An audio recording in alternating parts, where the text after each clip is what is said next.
এক ভাই জিজ্ঞেস করেছেন, কেউ যদি হরফের উচ্চারণ এক অক্ষরের স্থানে অন্য অক্ষর পড়ে তাতে কোনো দোষ আছে কি?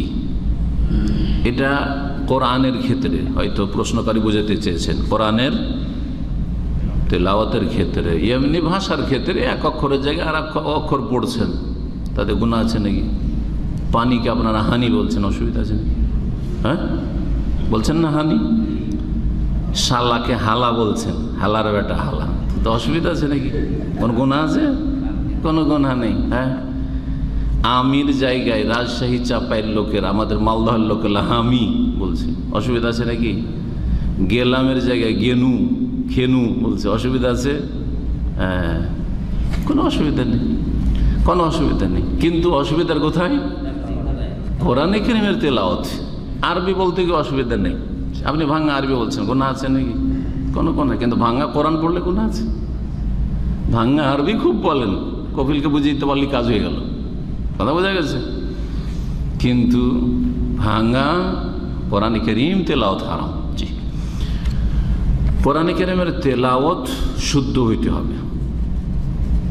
এই কোরআনে কারীমের তেলাওয়াত বা তাজউইদ শুদ্ধ হওয়ার দুটো স্তর রয়েছে। একটা হচ্ছে আবশ্যক ফরজ, আর একটা হচ্ছে পূর্ণতা। জি, আবশ্যক হচ্ছে এতটা শুদ্ধ পড়া যাতে অর্থগুলি বদলে না যায়, অর্থ যেমন আল্লাহ বলেছেন চেয়েছেন তেমন অর্থটা ঠিক থাকে। সেই শব্দগুলির মাখরাজের ক্ষেত্রেও, কারণ মাখরাজ যেখান থেকে যে অক্ষরটা বেরোবে অন্য জায়গা থেকে যদি বের হয় তাহলে অর্থ পাল্টিয়ে যাবে। এছাড়া অর্থ পাল্টিয়ে যাবে হরকত পাল্টিয়ে গেলে, জের জবর পাল্টিয়ে গেলে কি হয়ে যাবে?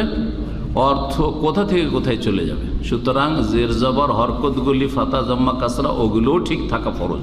জি, আলহামদুলিল্লাহ রাব্বিল আলামিন, ঠিক না? আলহামদু পড়তে হবে নাকি? আলহামদে বললে হবে না। ইয়াকা নাবুদু ওয়া ইয়াকা নাস্তাইন, যদি ইয়া কে পড়েন ইয়াকা না পড়ে তাহলে অর্থ স্ত্রীলিঙ্গের হয়ে যাবে, সম্বোধন করেছেন আল্লাহকে। এইভাবে সিরাতাল্লাযিনা আনআমতা আলাইহিম, আনআমতা ওয়াহিদ মুযাক্কার হাজে, কেউ যদি আনআমতো মানে আমি পুরস্কার দিয়েছি, আনআমতা হে আল্লাহ তুমি পুরস্কৃত করেছো, তাই না? তুমি যাদেরকে পুরস্কৃত করেছো, এখানে হয়েছে আনআমতু আলাইহিম, আমি পুরস্কৃত করেছি, খুবই কথা হয়ে যাবে, তাই না? হরকত পাল্টে গেলে তো এগুলো হচ্ছে ফরজ।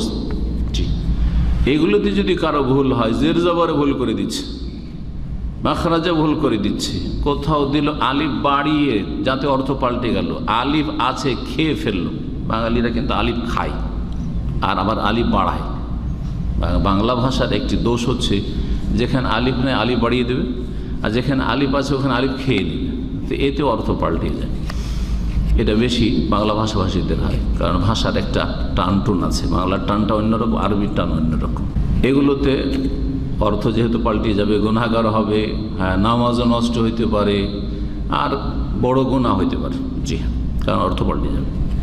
আর একটা হচ্ছে তাহসিনাত বা কামালিয়াত, পূর্ণতা, সৌন্দর্য, অর্থ পাল্টিবে না। যেমন মিম বাদে কালব করে পড়তে হবে, কালব কর, মিম বাদে না পড়ে যদি মিন বাদে পড়েন অর্থ পাল্টিবে না।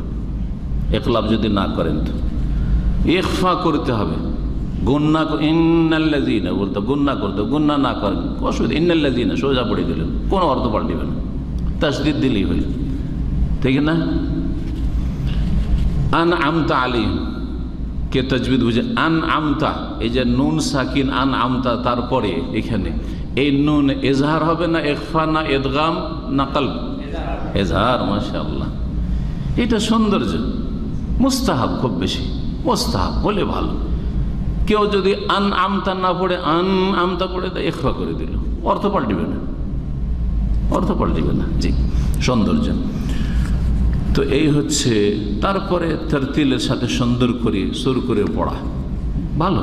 যায়্যিনুল কোরআন বিআসওয়াতিহিম, সেটাও সৌন্দর্য, সেটাও সৌন্দর্য। ফরজ নয় যে সুর করে পড়তে হবে, যার তারতিল করতে হবে। জি হ্যাঁ, তো দেখতে হবে যে তার ভুলটা কি ধরনের হচ্ছে।